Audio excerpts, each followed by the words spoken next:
Hello दोस्तों, this is Neeraj Shah and I welcome you all to Neeraj academy. दोस्तों, आज का यह वीडियो कंप्यूटर सेक्शन का है। यह video KVS non teaching staff साथ ही साथ केवीएस पीआरटी एग्ज़ाम के छात्रों के लिए बेहद महत्वपूर्ण होने वाला है। इस वीडियो में कंप्यूटर के 10 महत्वपूर्ण क्वेश्चनों को लिया गया है। यह सेट हाल ही में एनबीएस पीजीटी के एग्ज़ाम में पूछा गया था और ये सारे 10 क्वेश्चन बहुत इंपॉर्टेंट है। तो चलिए मित्रों, वीडियो स्टार्ट करते हैं। पहला सवाल है, एक वित्तीय संगठन की दो शाखाएं एक दूसरे से जुड़ी हुई है। यदि ये दो शाखाएं दो अलग अलग देशों में, मित्रों दो अलग अलग देशों की बात की गई है, तो किस प्रकार का नेटवर्क है? ये वैन है, wide area network. Wide area network में क्या होता है, जब भी बात हो दो देशों की, दो महाद्वीपों के नेटवर्कों को जोड़कर बनाया गया नेटवर्क, तो ये वैन के अंतर्गत आता है। इसमें क्या होता है, सैटेलाइट के माध्यम से नेटवर्क को जोड़ा जाता है। मैन यानी कि मेट्रोपॉलिटन एरिया नेटवर्क, इसमें क्या होता है, एक शहर के बीच कंप्यूटर को जोड़कर बनाया गया नेटवर्क होता है मैन। लैन लोकल एरिया नेटवर्क, इसमें क्या होता है, मुख्यतः एक ही बिल्डिंग जैसे कि किसी बैंक के ब्रांच के सारे कंप्यूटर को जोड़कर बना दिया गया नेटवर्क। लैन यानी लोकल एरिया नेटवर्क। पैन, इसका फुल फॉर्म है पर्सनल एरिया नेटवर्क। इसमें कहते हैं जैसे कि आप खुद अपने फ़ोन के ब्लूटूथ से किसी दूसरे को कोई फाइल ट्रांसफ़र कर रहे हैं, तो वो पर्सनल एरिया नेटवर्क के अंतर्गत आता है। इसमें चूंकि था क्वेश्चन दो अलग अलग देशों के बीच, इसीलिए क्या होगा, वैन, वाइड एरिया नेटवर्क। चलिए मित्रों, अगला सवाल, निम्नलिखित में से कौन सा एक इंटरनेट ब्राउज़र नहीं है? मित्रों, इंटरनेट ब्राउज़र की बात किया गया है। एज, ये एक इंटरनेट ब्राउज़र है। किसका है इंटरनेट ब्राउज़र? ये माइक्रोसॉफ्ट कंपनी का है। क्रोम जानते ही हैं, वॉम बहुत फेमस, गूगल हर किसी के फ़ोन में है।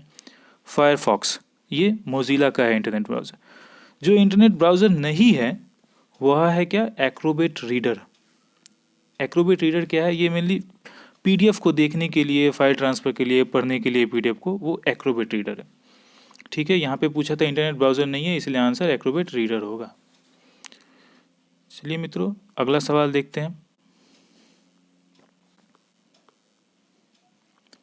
अगला सवाल है, प्रिंटर के रेजोल्यूशन को किसमें मापा जाता है? प्रिंटर के रेजोल्यूशन को जो है दोस्तों डीपीआई में मापा जाता है। डीपीआई का फुल फॉर्म क्या होता है?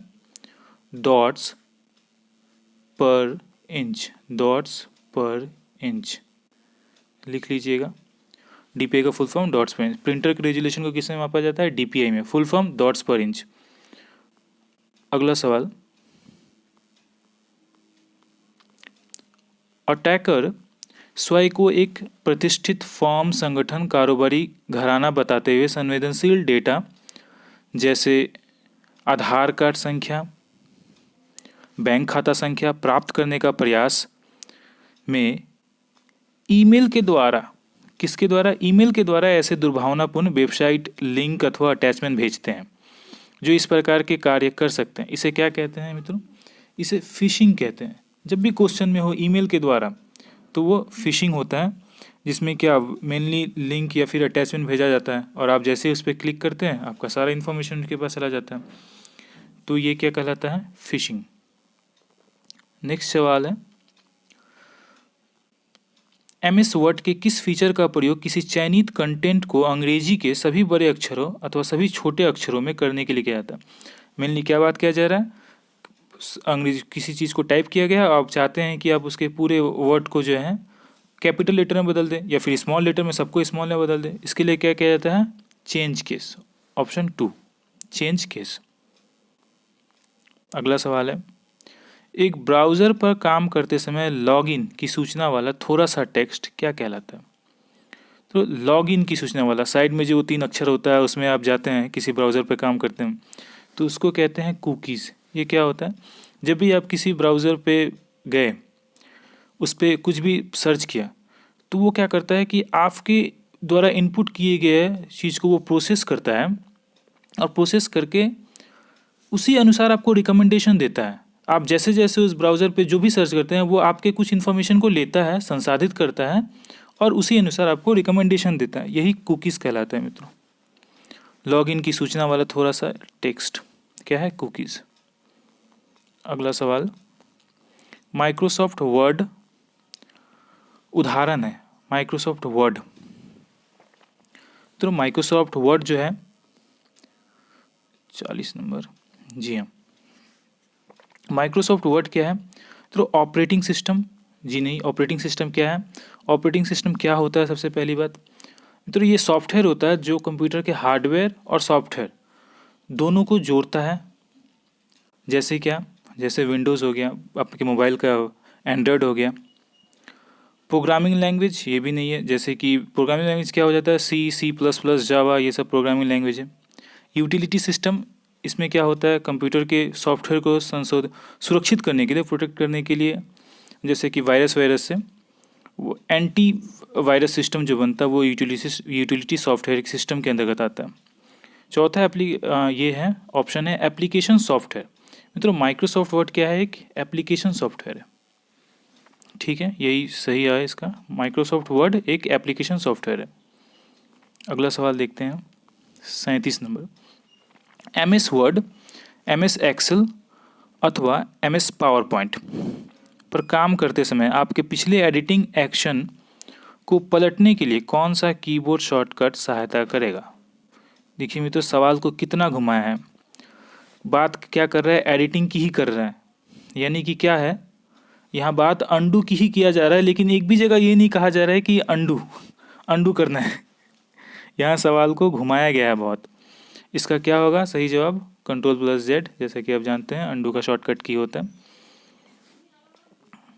अगला सवाल, निम्नलिखित में से क्या एक इनपुट के साथ साथ आउटपुट डिवाइस के रूप में काम कर सकता है? इनपुट के साथ साथ आउटपुट भी।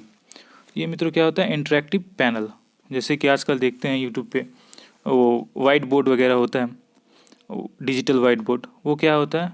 उसमें आउटपुट तो देता ही है, साथ ही लिखते हैं जो भी कुछ उसमें, वो इनपुट भी लेता है ना, तो इसीलिए क्या है, ये इनपुट के साथ साथ आउटपुट भी है। स्मार्ट डिजिटल बोर्ड वगैरह इसके एग्जाम्पल के तौर पर लिया जा सकता है।